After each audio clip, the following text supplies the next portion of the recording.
This channel does not promote any violent, harmful, or illegal activities. All content provided by this channel is meant for an educational purpose only.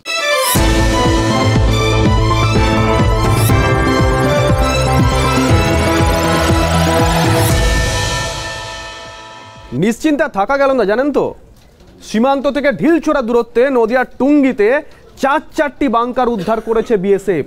4টে bunker, মাটি কেটে bunker তৈরি করা হয়েছে আর আড়াল করার জন্য টিনের ঘর তৈরি করা হয়েছে। কিন্তু কারা এই বাংকার বানালো, কবে বানালো, কি উদ্দেশ্যে বানালো? চোরাচালান, অনুপ্রবেশ, অস্ত্র কেনা বেচা, নাকি কোনো জঙ্গি নাশকতার ছক? ইতিমধ্যেই উত্তরগুলো খুঁজতে তদন্ত শুরু করে দিয়েছে বিএসএফ। 8 জুলাই 2024 কাশ্মীরে কুলগাম। গত দুদিন জঙ্গিদের সঙ্গে চলছিল গুলির লড়াই। শহীদ হয়েছিলেন 2 জওয়ান। 4 জঙ্গি নিকেশ হলেও আরও কয়েকজন লুকিয়েছিল। সেই জঙ্গিদের খোঁজে জান কবুল লড়াই শুরু করে ভারতীয় সেনা। খুঁজতে খুঁজতে পৌঁছয় কুলগামের এই বাড়িতে, যে বাড়ির এই ঘরের ভেতর ছিল একটা আলমারি। বাইরে থেকে দেখতে সাদা মাটা আলমারি যেমন হয়, কিন্তু সেই আলমারির ড্রয়ারের ঠিক নিচের দরজাতেই ছিল চমক। সেই দরজা সরাতেই সামনে আসে ছোট্ট সুড়ঙ্গ, যে সুড়ঙ্গ গিয়ে ওঠে একটা বাংকারে, যে বাংকারে লুকিয়ে থাকতো জঙ্গিরা।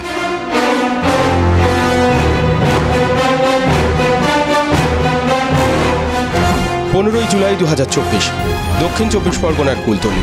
সকাল থেকে গুলির লড়াই। পুলিশ বনাম খুনে অভিযুক্ত চোরা কারবারি ডাকাত সর্দার সাদ্দামের বাহিনী। সাদ্দামের স্যাঙ্গারদের গুলিতে আহত হন কয়েকজন পুলিশকর্মী। সন্ধ্যায় আরও বাহিনী নিয়ে অভিযান। সাদ্দামের ওই বাড়িতে ঢোকে পুলিশ। সাদ্দামের ঘরে পৌঁছতেই চমক। খাটের নিচে খোঁজ মেলে এই সুড়ঙ্গের, যে সুড়ঙ্গ গিয়ে পড়ে কেওড়ার খালে, যে খাল গিয়ে মিশেছে মাতলা নদীতে। 24 জানুয়ারি 2025 নদিয়ার কৃষ্ণগঞ্জের টুঙ্গি আমবাগান কলাবাগানের মাঝে বাংকার উদ্ধার করল বিএসএফ। 25 জানুয়ারি 2025 প্রথমে একটা, তারপর আরও 1, 2, 3, 4 গণনা চলছে বাংকারের। একটার পর একটা চমক। ছাপোষা টিনের ঘরের মেঝেতে লুকিয়ে গুপ্ত কুঠুরি। আমি দেখাবো, এই ধরনের মাঠের মধ্যে টিনের ঘর রয়েছে, আর সেই টিনের ঘরে দেখো বাংকার তৈরি করা রয়েছে। একাধিক জায়গায় এইভাবে কিন্তু বাংকার উদ্ধার হয়েছে। যে ঘর তৈরি করা হয়েছে বাংকারের পরই, এবং সেই ঘরে কিন্তু নিচেই বাংকার রয়েছে। তুষার দেখানোর চেষ্টা করছে সেই বাংকারের ছবি। যেখানে বাংকার উদ্ধার হয়েছে, টুঙ্গির সেই বাগান থেকে বাংলাদেশ সীমান্ত কত দূর? বাংকারগুলো যেখানে পাওয়া গেছে সেখান থেকে সীমান্ত 1.5 থেকে 2 কিলোমিটারের মধ্যে। সীমান্তের এত কাছে ঘরের নিচে ঘর বানানোর প্রয়োজন পড়ল কেন? নুসরানকে জিজ্ঞাসা করি, একটু যাই, কথা বলি। এত মানুষ যাচ্ছে দেখতে, কি হয়েছে? তারা বলছেন বাংকার রয়েছে, দেখতে এসছেন। দাদা দাদা দাদা কি দেখতে যাচ্ছেন একটু যদি বলেন। আমরা যেটা শুনছি সব বাংকার বেরিয়েছেন, বাংকারে নাকি সব ফেসিলিটি আছে, আমরাই শুনে অবাক। এখনো পর্যন্ত বাংকারগুলো থেকে 50,000-এর বেশি কাশির সিরাপের বোতল উদ্ধার হয়েছে, বাজারে যার দাম 1.5 কোটি টাকা। নেশা করার জন্য কাশির সিরাপের কদর বাংলাদেশে। বাংলাদেশের নেশায় বুঁদ প্রজন্ম সস্তার কাশির সিরাপ কেনে। ভারত থেকে কাশির সিরাপ পাচার হয় বাংলাদেশে। পাচার চক্রের শিকড় সীমান্তের দুপারেই রয়েছে। আর কাঠিরা কি বাংকারে শুধু কাশির সিরাপই মজুত করত?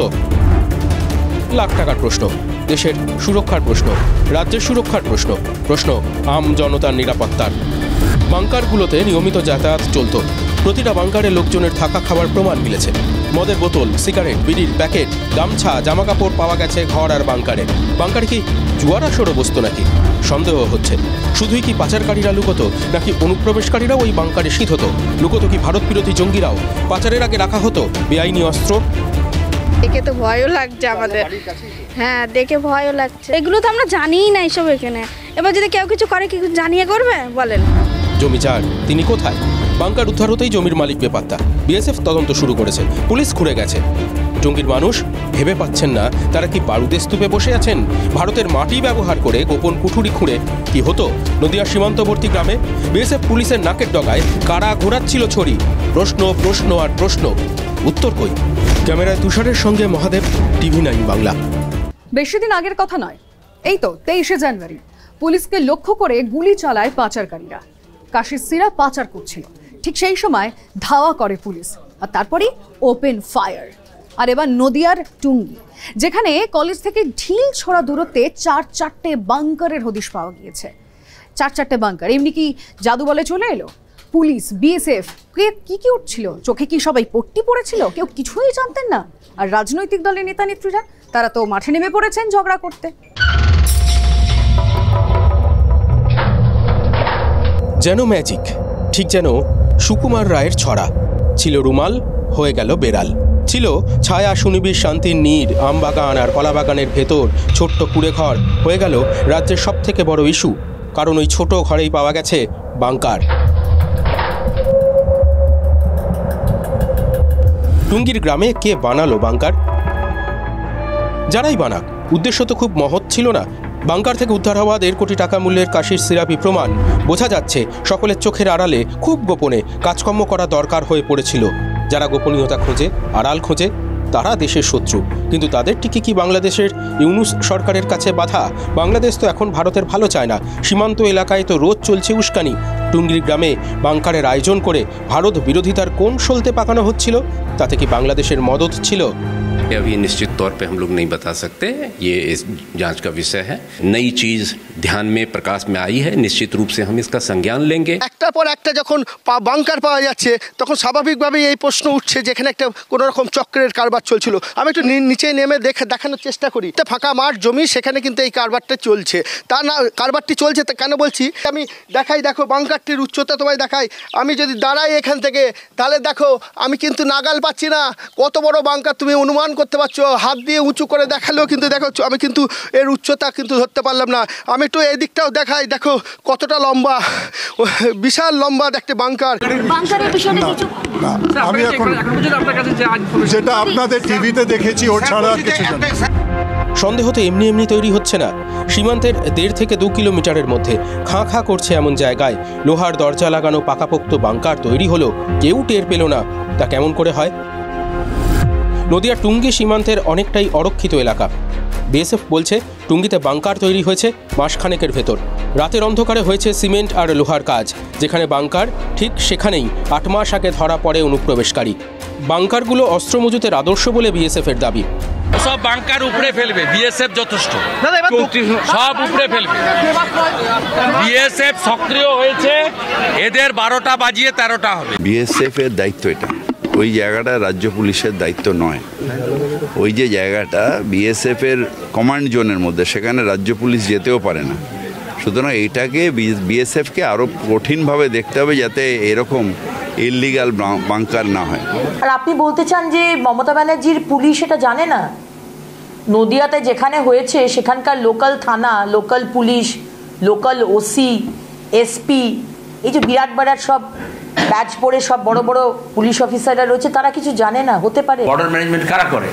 এবং আগে ছিল 12 কিলোমিটার, এখন বিএসএফ এর এখতিয়ার বাড়িয়ে করে দেওয়া হয়েছে 50 কিলোমিটার।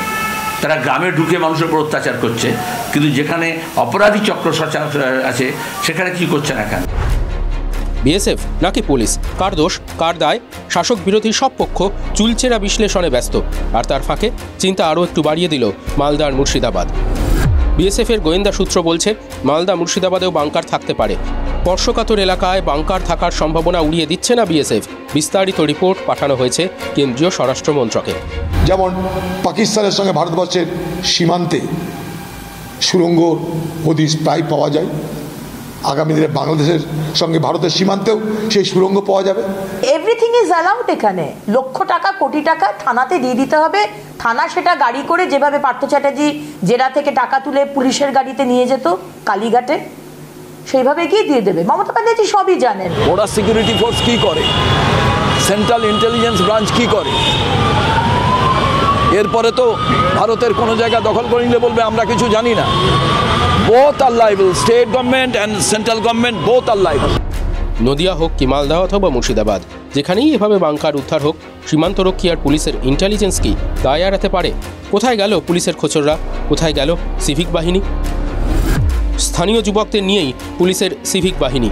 সিভিক বা ভিলেজ পুলিশের সঙ্গে নিচু তলার নিবিড় যোগাযোগ। গলি তোষ্য গলির খবরও পুলিশের কানে পৌঁছে দেওয়ার কথা সিভিকের। সন্দেশখালীতে পরিস্থিতি নিয়ন্ত্রণে সিভিক ছিল পুলিশের বড় অস্ত্র। ডিজি রাজীব কুমার সন্দেশখালীতে পৌঁছে সিভিকদের সঙ্গে আলাদা করে বৈঠক করেন। অর্থাৎ সিভিকের মাধ্যমেই মাটির কাছাকাছি পৌঁছয় পুলিশ। সেই সিভিকদের নেটওয়ার্ক কি টুঙ্গিতে কাজে এলো না? বিএসএফ কি দায় এড়াতে পারে এভাবে তাদের নাকের ডগায় অপরাধমূলক কাজকর্ম চললে? প্রশ্ন উঠবে না কাদের সুবিধা? দেশ আগে নাকি দায় ঠেলাঠেলিটাই এখন দায়িত্ববানদের লক্ষ্য এবং মোক্ষ? তুষারের সঙ্গে মহাদেব ও সায়ন্ত, TV9 বাংলা। ক্যালেন্ডার, এই ক্যালেন্ডারে কি থাকে? সন, তারিখ, দিন। সেই ক্যালেন্ডার দেখে আমরা জানতে পারি কোন দিন কী বার পড়ছে ইত্যাদি প্রভৃতি। এটা খুব স্বাভাবিকভাবে দেখলে, কিন্তু সব কিছুর একটা অন্যরকম দৃষ্টি বা দর্শন থাকে। আর সেক্ষেত্রে রাজনীতি আসলে রাজনীতির দর্শন তো আর বলার অপেক্ষা রাখে না। সেরকমই এই বছরের শুরুতে একটা ক্যালেন্ডার সেই রাজনীতির দৃষ্টি এবং দৃষ্টিভঙ্গি নিয়ে কিছু প্রশ্ন তুলেছে। ওই কবিগুরু বলেছিলেন, তুমি কি কেবলই ছবি? তৃণমূলের ক্যালেন্ডারে ছবি ঘিরে সেই কবির কথা আজ অনেকটাই ফুটে উঠছে। জল্পনা না, হেয়ালি নয়, ঘটেছে। আর এই ক্যালেন্ডারে কি আছে বলুন তো? সন, তারিখ, দিন, তার সঙ্গে সমীকরণ, অঙ্ক, ভোট, রাজনীতি, জল্পনা।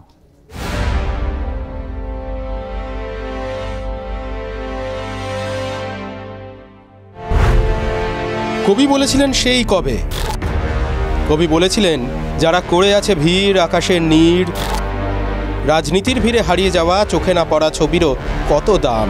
বোঝালো এবছরের একটা ক্যালেন্ডার, তৃণমূলের বার্ষিক ক্যালেন্ডার, যেখানে ছবি রয়েছে দলনেত্রী মমতা বন্দ্যোপাধ্যায় আর সর্বভারতীয় সাধারণ সম্পাদক অভিষেক বন্দ্যোপাধ্যায়।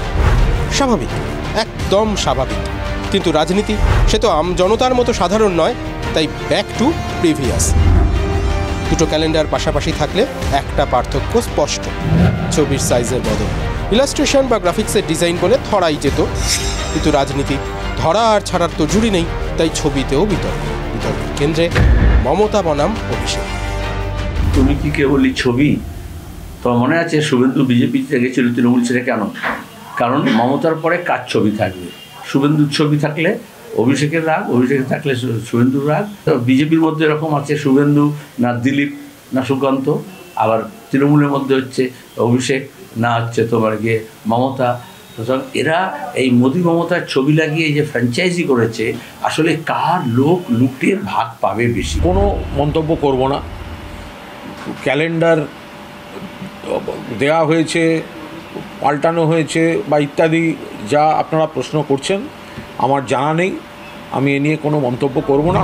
ক্যালেন্ডারের ডিজাইন নাকি অন্দরের সমীকরণ, ছবির পার্থক্য নিয়ে অফিসিয়ালি কমেন্ট আসেনি, কিন্তু যেটা এসেছে সেটাও কম ইন্টারেস্টিং নয়। আমি শুধু এইটুকু বলি, তৃণমূল কংগ্রেস পরিবারের তরফ থেকে কোথাও কোনো ক্যালেন্ডার থাকলে বা এই ধরনের কোনো বিষয় থাকলে তো নিশ্চিতভাবেই সেখানে দলের সর্বোচ্চ নেত্রী সর্বাধিনায়িকা মমতা বন্দ্যোপাধ্যায়ের ছবি সবচেয়ে বেশি গুরুত্ব পাবে, সবথেকে বেশি সম্মান পাবে, সেইভাবে ডিসপ্লে হবে, সেইভাবে ডিজাইন হবে, তো স্বাভাবিক ব্যাপার। সেবাশ্রয় যা কিনা অভিষেক বন্দ্যোপাধ্যায় তার লোকসভা কেন্দ্রে চালিয়ে যাচ্ছেন, সেখানকার যাবতীয় পোস্টে কেন মমতা বন্দ্যোপাধ্যায়ের ছবি নেই? বিতর্কে জল ঢালার বদলে জল্পনা কি ইচ্ছে করেই বাড়ানো হলো? দলের অন্দরে হোক বা মাঝে মধ্যে বাইরে, ভাগাভাগির অঙ্কগুলো চলে আসছে বারবার। ঐক্যের মধ্যে বৈচিত্র্য নাকি বৈচিত্র্যের মধ্যে দ্বন্দ্ব? প্রশ্নগুলো উঠে আসছে তৃণমূলের অন্দর থেকে। সেই আবহেই কি ক্যালেন্ডার বিতর্কের আগমন? রাজনীতি থামছে না মোটেও। এই মালিকের অধীনে কোনো কর্মচারী কাজ করে বড় হওয়ার চেষ্টা করছে, হতেই পারে। সে মালিককে টপকে গেলে কি অ্যালাউ করবে? গাই কি বাছুরকে অ্যালাউ করবে আমার থেকে টপকে যাক?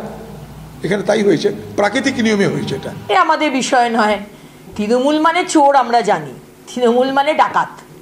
তৃণমূল মানে বাবা মাকেও বিক্রি করে দেয় এরা টাকার জন্য। এরা এরকম একটি দল। এরা কার ছবি বড় করবে, কার ছবি ছোট করবে, সে ওদের ব্যাপার। একটা রেফারেন্স দেওয়া যাক বড়। 2023 নভেম্বর নেতাজি ইন্ডোরে তৃণমূলের অনুষ্ঠান ছিল। মমতা বন্দ্যোপাধ্যায় ছাড়া কারো ছবি ছিল না সেবার। বিতর্ক তৈরি হয়েছিল অন্দর থেকে।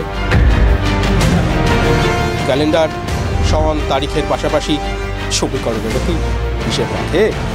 Bureau report, TV9 Bangla. আচ্ছা, উন্নয়ন কেন হয়? ভোটের স্বার্থে নাকি মানুষের স্বার্থে? আজ এই আলোচনার পরিসর আরও খানিকটা বাড়িয়ে দিলেন খোদ তৃণমূলের সেনাপতি অভিষেক বন্দ্যোপাধ্যায়। তার সেবাশ্রয় প্রকল্প, সেই প্রকল্প চলছে ভোট প্রাপ্তির লোভকে ছাড়াই। এক্স হ্যান্ডেলে এই কথা লিখেছেন খোদ তৃণমূলের সেকেন্ড ইন কমান্ড। তার মানে মোদ্দা কথা যে ভোটের জন্য প্রকল্প নয়। আচ্ছা, এই কথা বলে কি কাউকে খোঁচা দিলেন ডায়মন্ড হারবারের তৃণমূল সাংসদ?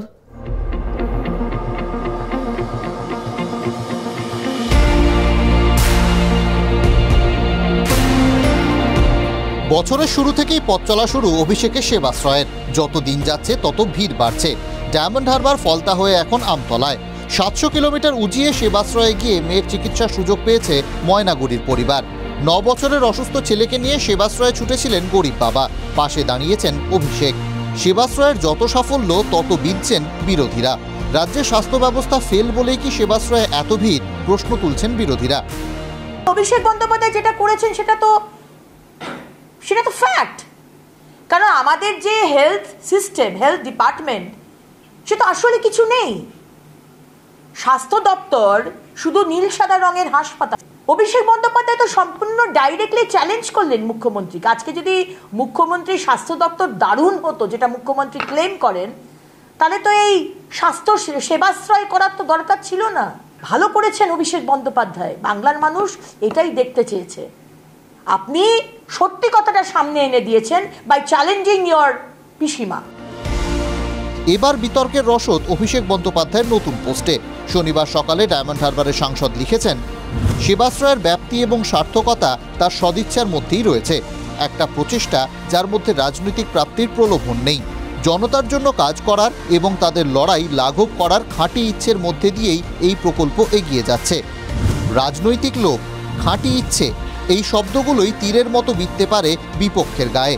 অন্য প্রকল্প রাজনৈতিক ডিভিডেন্ড পেতেই হয়, সেটাই কি বললেন অভিষেক? অন্য প্রকল্পে খাঁটি ইচ্ছে থাকে না, সেই প্রশ্নই কি তুলে দিলেন অভিষেক? প্রশ্ন হলো বিপক্ষটাকে। জোর তরজা বাংলার রাজনৈতিক মহলে। এর উত্তর ওই সাংসদের কাছ থেকে নেন না। উনার কথা মালের দায়িত্ব তো আরোহী। এর উত্তর সাংসদকে যদি না পান, সাংসদের যে লোকরা আছে, সঞ্জয় বসু, প্রতীক দেওয়ান, যারা মাল কালেক্টর করে, চোরেদেরকে জিজ্ঞেস করুন, ওরা বলতে। তৃণমূল কংগ্রেস যে কোনো কাজ করে সেটা সম্পূর্ণই নির্বাচনকে মাথায় রেখে। ভোটের অঙ্কটাই তাদের কাছে প্রথম এবং একদম শেষ অঙ্ক। তো স্বাভাবিকভাবেই কিছুটা আত্মগ্লানি বা কিছুটা অন্তরাত্মার আওয়াজ হয়তো রাত্রে ঘুমিয়ে পেয়েছেন, সেটি সকালে বলেছেন। তো অন্যায় কি বলেছে? অন্যায়টা কি হলো? ঠিকই তো বলেছে। সুযোগ পেয়ে চেনা ছকে আক্রমণ করছেন বিরোধীরা। তৃণমূল বিতর্ক এড়াতে ব্যস্ত। জনতা কি বুঝছে? সৌরভ গুহর রিপোর্ট, TV9 বাংলা। একটা মৃত্যু সামনে এনে দিল একাধিক প্রশ্ন। স্বাস্থ্যের অস্বাস্থ্যের ছবিটা আরও একবার সামনে চলে এলো। উত্তরবঙ্গ মেডিকেল কলেজে স্যালাইন কাণ্ডে অসুস্থ প্রসূতির মৃত্যু হলো। মৃত্যুর কারণ কি জানেন? ডায়ালিসিসের প্রয়োজন ছিল, কিন্তু উত্তরবঙ্গ মেডিকেলে সেই পরিকাঠামোই নেই। আর তার থেকেও আশ্চর্যের বিষয়, এই পরিকাঠামো যে নেই সেটা স্বাস্থ্য দফতর জানতোই না। অবাক হচ্ছেন? আরও আছে, পরিবারের তরফ থেকে রিকোয়েস্ট করা হয়েছিল, অনুরোধ করা হয়েছিল যাতে কলকাতায় তাকে ট্রান্সফার করা হয়। সেটা পর্যন্ত করা হয়নি হাসপাতালের তরফে। মাননীয় মুখ্যমন্ত্রীর কাছে আমাদের এটাই করার অনুরোধ যে আমার বোনকেও এখান থেকে কলকাতাতে যে করে হোক নিয়ে গিয়ে ভেন্টিলেশন আর ডায়ালিসিসটা যাতে মাস্ট হয়, সে ব্যাপারটার দিকে যাতে একটু দেখে। বোনকে বাঁচাতে দুদিন আগে মুখ্যমন্ত্রীর কাছে আবেদন করেছিলেন প্রসূতি শান্তনা রায়ের ভাই। শুক্রবার দুপুরে উত্তরবঙ্গ মেডিকেল কলেজে মৃত্যু হয় শান্তনা। অভিযোগ, বিনা ডায়ালিসিসে মৃত্যু হয়েছে প্রসূতি। এর বিতর্কে Uttarbanga medical college. Paschimbanga pharmaceutical সংস্থার রিঙ্গার ল্যাকটেট অর্থাৎ RL স্যালাইন ব্যবহারে কিডনি বিকল হতে শুরু করে জলপাইগুড়ির এক প্রসূতি। জলপাইগুড়ি থেকে তড়িঘড়ি ওই প্রসূতিকে আনা হয় উত্তরবঙ্গ মেডিকেল। উত্তরবঙ্গ মেডিকেলে শুরু হয় ডায়ালিসিস। প্রসূতির শারীরিক অবস্থার অবনতি হলে CCUতে স্থানান্তর। উত্তরবঙ্গ মেডিকেলের ডায়ালিসিস ইউনিট এবং CCU আলাদা জায়গায়। CCUতে ডায়ালিসিসের ব্যবস্থা না থাকায় 5 দিন ডায়ালিসিস বন্ধ ছিল প্রসূতির। রোগীর শরীরে হু করে বাড়তে শুরু করে ক্রিয়েটিনিন। উত্তরবঙ্গ মেডিকেলে মৃত্যু হয় প্রসূতির। কোভিডকালে বেশ কিছু পোর্টেবল ডায়ালিসিস যন্ত্র কেনা হয়েছিল। একটি জলপাইগুড়ি মেডিকেলে রয়েছে, আর একটি পোর্টেবল ডায়ালিসিস যন্ত্র রয়েছে উত্তরবঙ্গ মেডিকেল। তবে সেটি CCUতে ফের ব্যবহারের অনুমতি দরকার। সেই অনুমতির বিষয়ে কি সচেষ্ট হয়েছিল মেডিকেল কলেজ কর্তৃপক্ষ? CCU এর মধ্যে যে ডায়ালিসিসের ব্যবস্থা, যেটা আধুনিক কালে থাকা উচিত, সেটা নেই।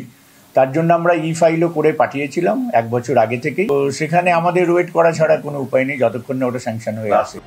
চিকিৎসায় গাফিলতির অভিযোগে সরব পরিবার, মৃত্যুর 24 ঘন্টা পার, দেহ নিতে নারাজ তারা। স্যালাইনের প্রবলেমে হয়েছে, না ওষুধ বা ইঞ্জেকশনের প্রবলেমে হয়েছে, না গাফিলতি, এই তিনটার মধ্যে একটা হবেই, এ কনফার্ম। কারণ আমাদের বডিকে আমরা তো দেখছি, আমাদের কোনো প্রবলেম ছিল না আমার বডি। ময়নাতদন্ত আমরা চাচ্ছি, ময়নাতদন্ত ছাড়া আমরা বডি নিব না। প্রশ্ন উঠছে, জলপাইগুড়ি মেডিকেলে পোর্টেবল ডায়ালিসিস ডিভাইস থাকলেও তা কেন আনা হলো না? কেন কলকাতার হাসপাতালে স্থানান্তর ও বিকল্প ব্যবস্থা করা গেল না? প্রশ্ন তুলছে মৃত প্রসূতির পরিবার। একযোগে সড়ক বিরোধীরা। শিলিগুড়ির বিধায়ক শঙ্কর ঘোষের নেতৃত্বে উত্তরবঙ্গ মেডিকেলের সুপারকে ঘিরে বিক্ষোভ বিজেপির।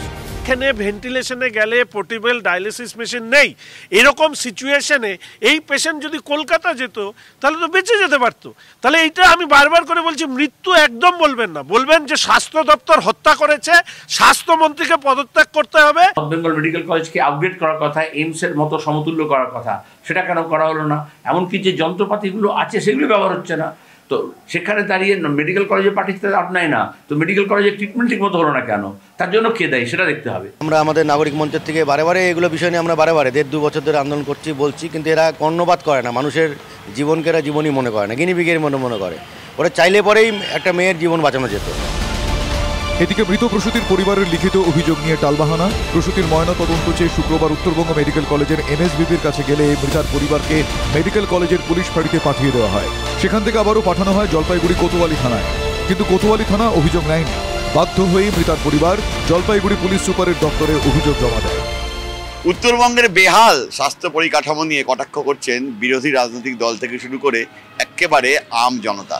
তারা বলছেন উন্নত চিকিৎসার নামে উত্তরবঙ্গের প্রভাবশালীরা চলে যান বেসরকারি নার্সিংহোমে, আর যাদের সহায় সম্বল নেই তাদের আসতে হয় সরকারি পরিকাঠামোয়। সেখানেই কার্যত এভাবেই নানা সমস্যার মুখে পড়ে অসহায় ছটফট করে প্রাণ দেন বহু সান্ত্বনা। ক্যামেরা দীপায়নের সঙ্গে প্রসেনজিৎ, TV9 বাংলা, শিলিগুড়ি। বিরোধীরা বলছেন হেলে হাকিম, নেটিজেনরা বলছেন এগিয়ে নয় হেলিয়ে বাংলা। এই হেলাবেলা সারাবেলা চলছে গত 10 থেকে 12 দিন ধরে কলকাতার বুকে একটার পর একটা এই হেলে পড়া বহুতল। মেয়র ফিরহাদ হাকিম তিনি কখনো বাম আমলকে দুষছেন, কখনো ইঞ্জিনিয়ার সংগঠন তারা প্রশ্নের মুখে, নানা অজুহাত প্রতি অজুহাত শুনতে পাওয়া যাচ্ছে। কিন্তু প্রশ্ন হচ্ছে, এই যে বাড়িগুলো হেলে পড়ছে সেখানকার যারা বাসিন্দা, এই 50 থেকে 60টি পরিবার আনুমানিক এখনো যদি বলি, এরা কি করবেন? এরা এই অজুহাত নিয়ে দিন কাটাবেন?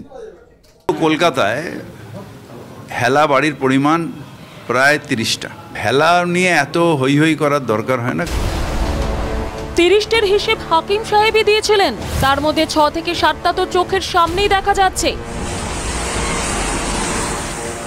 বাঘাযতীন, বাগুইয়াটি, ট্যাংরা, বিধাননগর, তপসিয়ার পর ইন্টালি কসবা। 55 নম্বর ওয়ার্ডের ছাতুবাবু লেনের বিপজ্জনক ছবি। 3 তলা একটি বাড়ির সঙ্গে ঠোকাঠুকি লেগে গেছে নির্মীয়মান বহুতলের। অভিযোগ, নির্মীয়মান বহুতলটির উপরের 2 তলা অবৈধভাবে তৈরি করতে গিয়ে এই বিপত্তি। ওপরের যে নির্মাণ কাজ তা কিন্তু এখনো সম্পন্ন হয়নি এবং সেটা কিন্তু জোর কদমে শেষ করার চেষ্টা চলছে, এবং তার মধ্যেই দেখা যাচ্ছে যে পাশাপাশি দুটো বহুতল ধীরে ধীরে একে অপরের দিকে হেলে পড়ছে। জলা জমি ভরাট করে এই পাশাপাশি দুটি বহুতল তৈরি করা হয়েছে।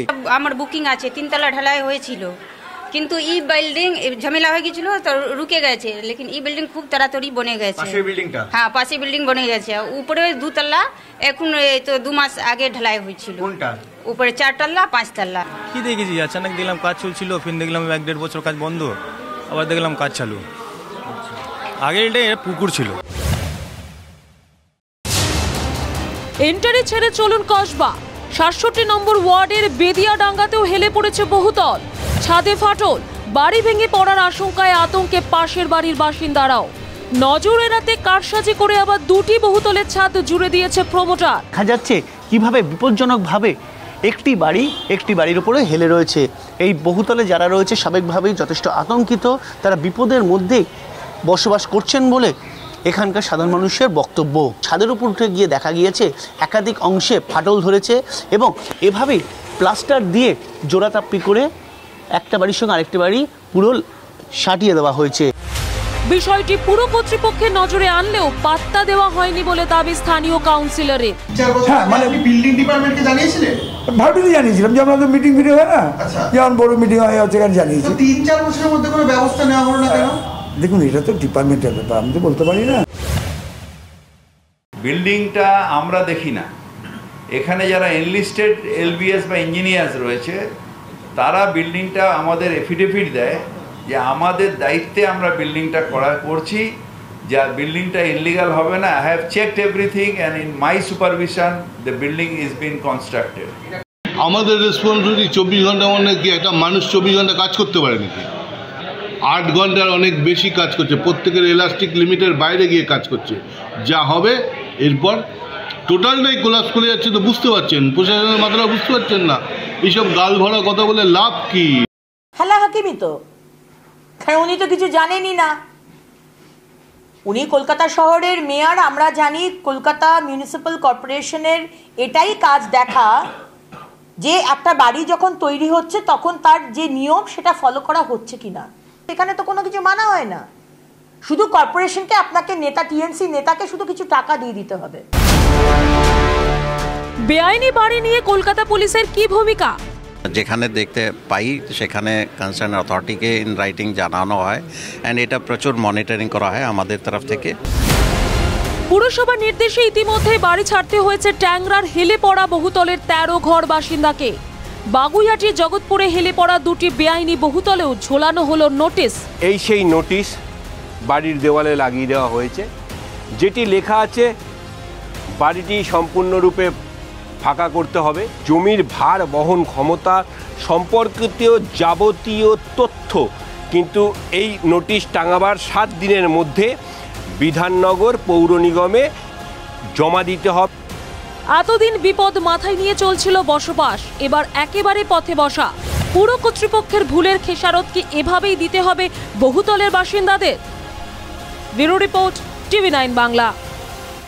তিলোত্তমার বিচার হয়েছে, দোষীর শাস্তি ঘোষণা হয়েছে, কিন্তু জাস্টিস তিলোত্তমা কাণ্ড যেন শেষ হয়েও হচ্ছে না। অপর্ণা সেন মুখ খুলেছেন, বিশিষ্টজনেরা নিজেদের মতামত জানাচ্ছেন, আর এবার এক আইনজীবী তিনি বলছেন আসল দোষীদের আড়াল করা হচ্ছে এবং এই আসামির পক্ষে তিনি হাইকোর্টে লড়তে চান বলেও জানিয়েছেন। এখানেই শেষ নয়, বিজেপির তরফে দাবি করা হচ্ছে যে কলকাতায় জেলে সঞ্জয়ের প্রাণ সংসার হতে পারে, সেই জন্য তারা তিহারে নিয়ে যাওয়ার জন্য দাবি জানিয়েছেন। তিলোত্তমা কাণ্ডের সাজা ঘোষণা, তারপরেও প্রশ্ন, একা সঞ্জয় দোষী? আমি সত্যি সত্যি বলছি, আমার নিজের মনে হয় না যে একা সঞ্জয় রায় দোষী। আমার ধারণা তার পেছনে একটা বড় নেক্সাস আছে। আমার নিজের মনে হয় না যে একা সঞ্জয় রায় দোষী। আমার ধারণা তার পেছনে একটা বড় নেক্সাস আছে। বিশিষ্টজন থেকে তিলোত্তমার পরিবার, প্রকৃত অপরাধীরা এখনো সামনে আসেনি। একা সঞ্জয়ের পক্ষে ঘটনা সম্ভব নয়, অনেক লোক আছে জড়িত। বড় মাথাকে ধরুক, বড় মাথাকে ধরুক। দোষী সাব্যস্ত থেকে সাজা ঘোষণা, তারপরেও প্রশ্ন সরকারের, প্রশ্ন বিরোধীদের, প্রশ্ন আম জনতারও। কিন্তু প্রশ্ন আর দাবির ফারাক রয়েছে বিস্তর। সরকার চাইছে সঞ্জয়কে ফাঁসি দেওয়া হোক। বিশিষ্টজনদের একাংশ থেকে আন্দোলনকারীদের অনেকে বলছেন সঞ্জয় একা নয়, এবার সেই তালিকায় এক আইনজীবীও। আইনজীবী চাইছেন সঞ্জয়ের ঘটনায় আইনি লড়াই করতে। ওটায় অনেক লোক ইনভলভড, শুধু একা সঞ্জয় রয় ইনভলভড না, অনেক লোকের ইনভলভমেন্ট আছে। অ্যান্ড তাই জন্য স্টেট একদমই চায় না যে একে বাঁচা উচিত। State only wants him to be hanged. সোমবার হাইকোর্টে শুনানি রয়েছে। শুরু থেকে এখনো পর্যন্ত যে সুরটা আন্দোলনকে এগিয়ে নিয়ে গিয়েছিল, সেই সুর যাবজ্জীবন সাজা ঘোষণার পরেও থামছে না। এখনো ধামাচাপা দেওয়ার অভিযোগ চলছে। সরকার ফাঁসির আবেদন নিয়ে আদালতে গেছে, এখানেও বিরোধীদের অভিযোগ সেই একটাই, ধামাচাপা। আমি বলেছিলাম আমরা ফাঁসি চাই। যারা এত পৈশাচিক অত্যাচার করে, যদি কেউ দানবিক হয়, যদি কেউ পাশবিক হয়, তাহলে সমাজ কি মানবিক হতে পারে? আপনি ফাঁসি চাইছেন হঠাৎ করে, মানে সঞ্জয় রায়ের ফাঁসি হয়ে গেলে বেশ সুবিধা হবে আপনার। তো বাকি যারা যারা ইনভলভড আছে তাদের নামগুলো আর কোনোদিন সামনে আসবে না। সঞ্জয় রায়কে কলকাতার জেল থেকে তুলে দিল্লির জেলে নিয়ে যাওয়া হোক, কারণ আমার মনে হয় তাকে খুন করে দেওয়া হবে। অভিযোগ পাল্টা অভিযোগ, মামলা পাল্টা মামলা। তিলোত্তমার জাস্টিস সাজা ঘোষণার পরেও তার জন্য কিন্তু অপেক্ষাটা থাকছেই। শ্রাবন্তী সাহার রিপোর্ট, TV9 বাংলা। সঞ্জয়ের সাজা হয়েছে, তারপরেও রাজ্যে ধর্ষণের ওপর লাগাম নেই। রাজ্য পুলিশের ডিজি বলার পর বন্দুকবাজ আসামের গুলিতে মৃত্যু হয়েছে, এনকাউন্টার হয়েছে তারপরেও রাজ্যে কি গুলি চলা কমেছে? কয়েকদিন আগে তৃণমূল কাউন্সিলর, তাকে তার বাড়ির বাইরে লক্ষ্য করে গুলি চালায় দুষ্কৃতীরা। মালদায় তৃণমূলের জেলার সহসভাপতি, তাকে গুলি করে খুন করা হয়। আর এবার গুলি চলল বজবজে। কে গুলি চালালো? তৃণমূল সাংসদ অভিষেক বন্দ্যোপাধ্যায়ের লোকসভা কেন্দ্রে এবার গুলি চলল। সেখানেও কি তাহলে তৃণমূল বনাম তৃণমূল?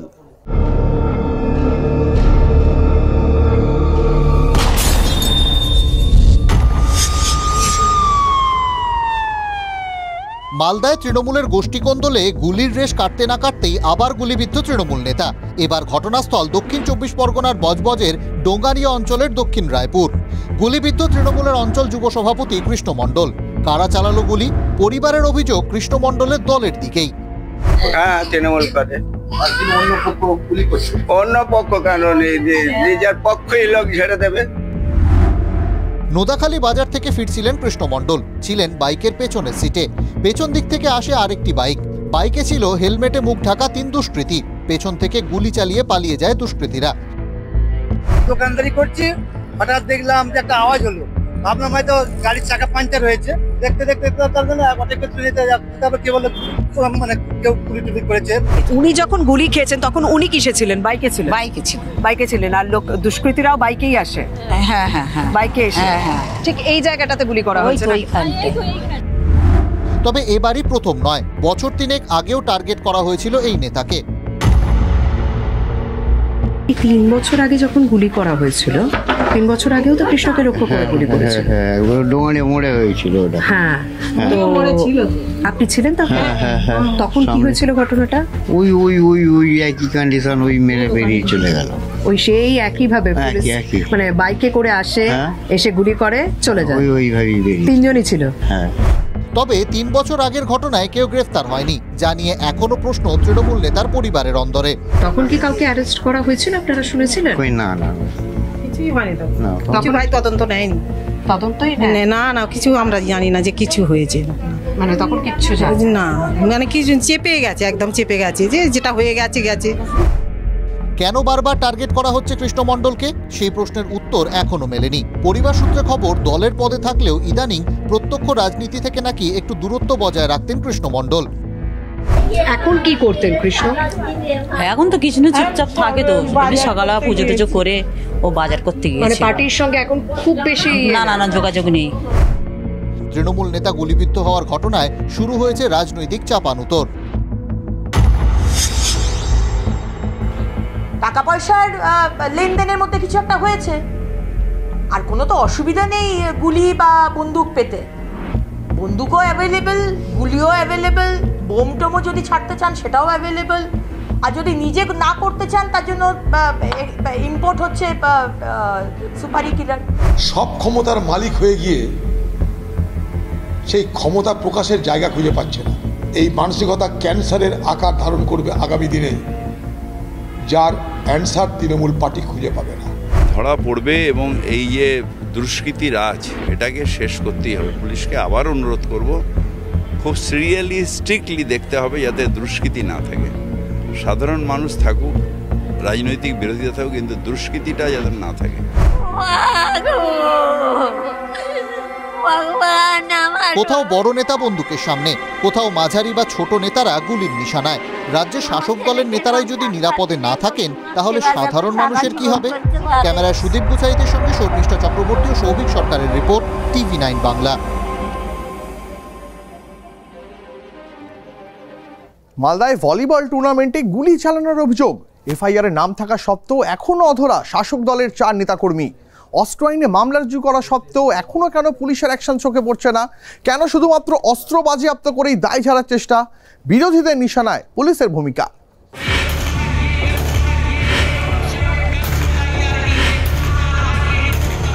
খেলা হবে বলে কথা, তাই শুরুতেই এভাবে একটু গা গরম করে নিচ্ছিলেন উদ্যোক্তারা মানিকচকের নূরপুর অঞ্চলে ভলিবল টুর্নামেন্টের উদ্বোধনে।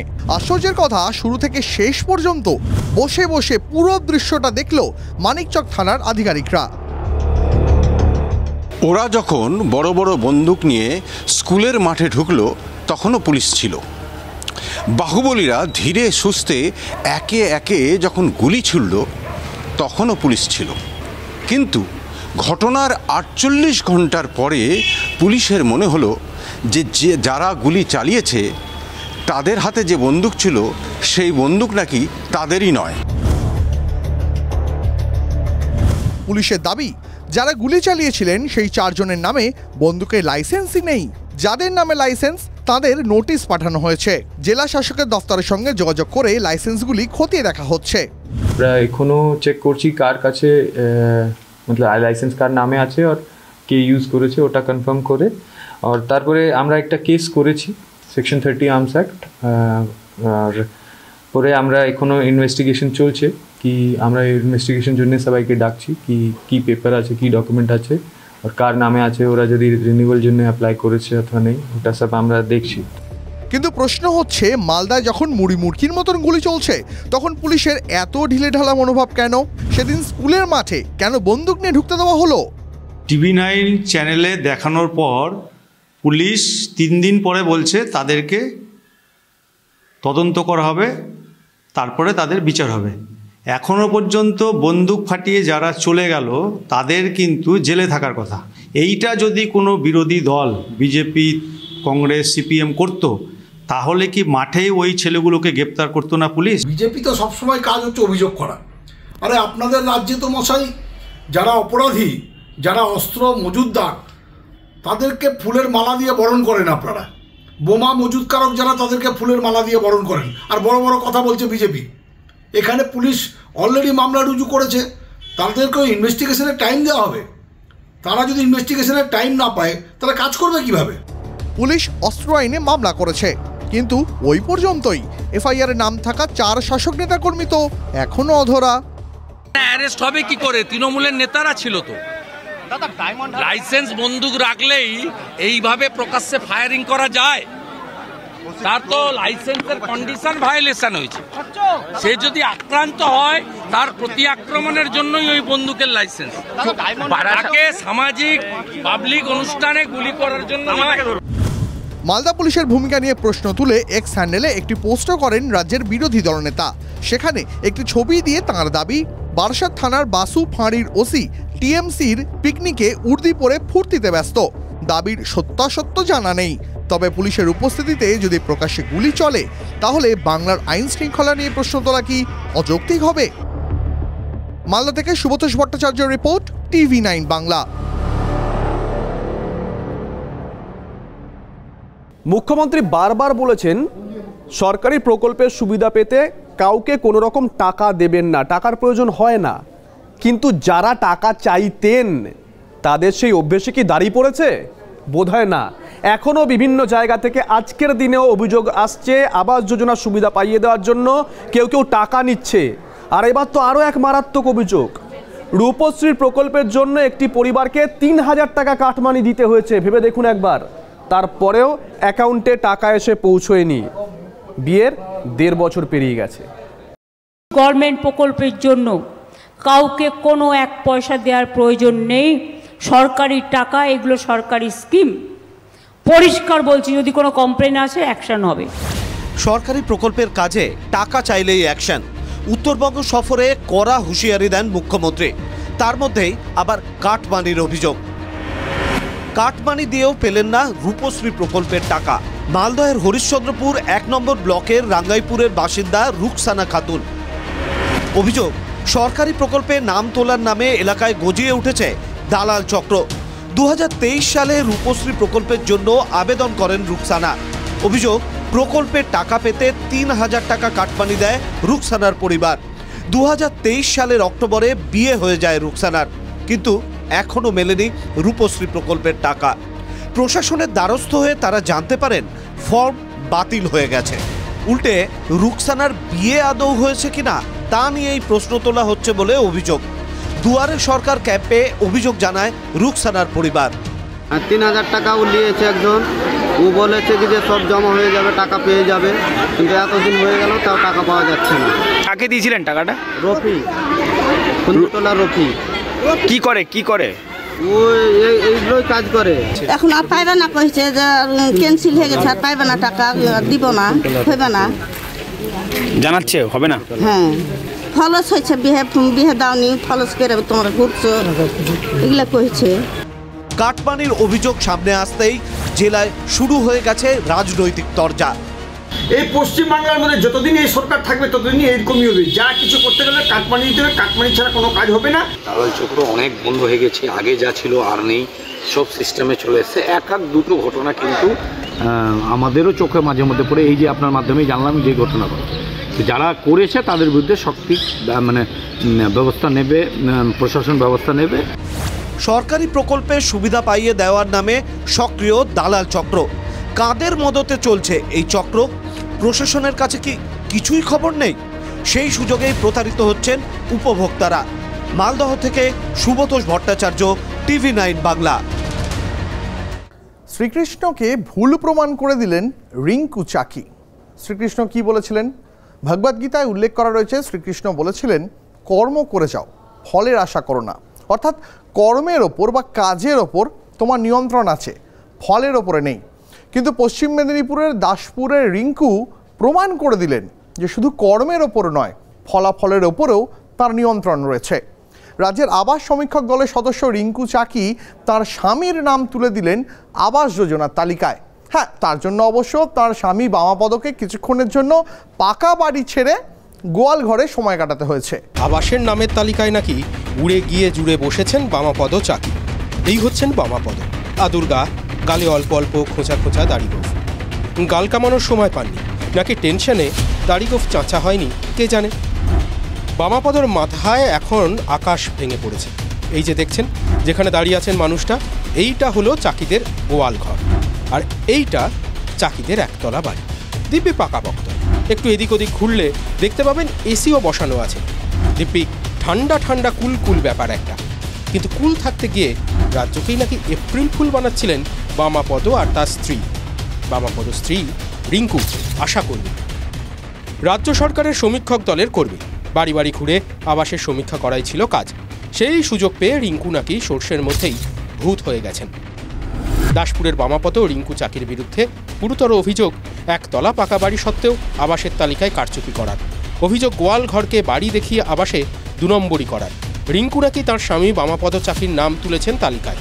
নিজে সমীক্ষক দলের সদস্য হওয়ায় সুযোগের অপব্যবহার। রিঙ্কুর মেয়ে স্বাস্থ্যকর্মী, আর ছেলে নাকি সোনার দোকানের কারিগর। যাবতীয় অভিযোগের সত্যাসত্য কি স্বীকার করছেন রিঙ্কু। বাড়িতে বছর 4 হলো আমরা বাড়ি থেকে বেরিয়ে এসেছি ফাটল ধরতে। ফাটল ধরার উপযুক্ত 4 বছর কোথায় আছেন? 4 বছর কোথায়? আমার দেওয়ার এইখানে দয়া করে আমাকে একটা রুম দিয়েছে থাকার জন্য দয়া করে। রিঙ্কু স্বীকার করছেন, গোয়ালঘরকে স্বামীর বলে সমীক্ষক দলকে চিনিয়ে দিয়েছিলেন তিনি। যদিও যে বেনিয়মের অভিযোগ উঠছে তার দায় রিঙ্কু নিতে চাইছেন না। প্রথমবারে আমাকে যখন লিস্টে দেওয়া হয়েছিল দায়িত্ব, তখন আমার সঙ্গে গন্ডগোল করেছিল পার্টিগত ব্যাপারে, বাইরের লোক থেকে। শুনছি না আমি কি বলছি, আপনি আশাকর্মী তো? হ্যাঁ কি না? হ্যাঁ, যারা কমপ্লেন আশাকর্মী তো, আপনি বাড়ি দেখেছিলেন তো? হ্যাঁ, যারা ব্যাস অতটুকুই, আর কিছু নয়। আমার শুধু দায়িত্ব ছিল বাড়িটা দেখানো, আর কিছু না। অফিসার কাজ করেছে। ওটাই অফিসার কাজ করেছিল। হ্যাঁ, ঠিক আছে। আবাসের প্রথম কিস্তির 60,000 টাকা চলে এসেছে। ঘর তৈরির ইটও আনানো হয়ে গেছে রাজ্যের টাকায়। এমন সময় প্রতিবেশীদের অভিযোগে চাকি দম্পতি কি একটু ফাঁপড়ে, একটু চাপে? তারা কি সত্যি নিয়ম ভাঙছেন? এই যে পাকা বাড়ি, এটা কার? এইটা দেওয়াররা করেছিল। আমি কিছু আমার স্বামী রোজগার করতে পারে না, প্রথম থেকে আমি আমার দেওয়ারদেরকে বলেছিলাম একটা রুম অন্তত আমার ছেলেকে দেবে, আমি জিনিস বিক্রি করে পয়সা দিচ্ছি। কিছু পয়সা ওদেরকে দিয়েছিলাম। আমার এবারে স্ত্রী জানে আমি আমার সঙ্গে ওইরকম হচ্ছে। আপনি এড়িয়ে যাচ্ছেন কেন? ওটা আপনার ঘরটা হ্যাঁ কি না বলুন। আমার ঘর নেই। আপনার ঘর কার ঘর? আমার ছোট ভাইয়ের আছে, আমরা 4-5 ভাই। হ্যাঁ হ্যাঁ, শুনুন একটা কথা বলছি, নামে মিটারের বিল আসছে। মিটারটা আমি তাহলে কোথায় লাগাবো বলুন? মিটারটা কোথায় লাগাবো বলতে, আপনি যেখানে ঘুমান সেখানেই লাগিয়েছেন, বুঝতে হচ্ছে কথা, বুঝতে পেরেছেন? আপনি কি তাহলে কি টাকা ফেরত দেবেন না আপনি ঘর করবেন? স্ত্রীকে বলি, সার্ভে তো সেই করেছে, সে যেহেতু তার একটা ক্ষমতা আছে সে করে দিয়েছে আপনার, কিন্তু আপনি মনে প্রাণে বলুন দেখি আপনি যোগ্য। তাকে বলবো যে আমার ভাড়া যোগ্য নয়, তাহলে তুমি টাকা ফেরত দিয়ে আসবে, আমি এটাই বলবো। ওই নড়বড়ে ঘরেই তারা থাকেন, এটাই দাবি করছেন চাকি দম্পতি। বলছেন একতলা পাকা বাড়িতে ভাইদের সংসার, ভাইরা দয়া করে একটা ঘর দিয়েছে। রিঙ্কু ও বামাপদর এই কথা থেকেই চিড়ে ভিজেছে। সরকারি যে নিয়ম অনুযায়ী আমরা ওনাকে আগে প্রথমে বলবো, ওনাকে একটা নোটিশ করবো, নোটিশ করে আমরা ডাকবো। উনি যদি স্বেচ্ছায় টাকাটা দেন ভালো, আর না হলে আমাদের যেটা সরকারি যেটা গাইডলাইন আছে, নিয়ম আছে, যেটা ওটাকে আবার ওনার এগেনস্টে একটা এফআইআর হবে, এফআইআর টাকাটা কিন্তু আমাদেরকে কিন্তু উদ্ধার করতে হবে। ভিডিও বলছেন অভিযোগ প্রমাণ হলে ব্যবস্থা হবে। গ্রামবাসীরা বলছেন চাকি দম্পতির বিরুদ্ধে নাকি একাধিক প্রমাণ রয়েছে। চাকিরা নিয়ম ভাঙলে প্রশাসনের তো তা দেখাই উচিত। অন্যায় আর কাহাতক সহ্য হয়। অসীম বেরার রিপোর্ট, TV9 বাংলা।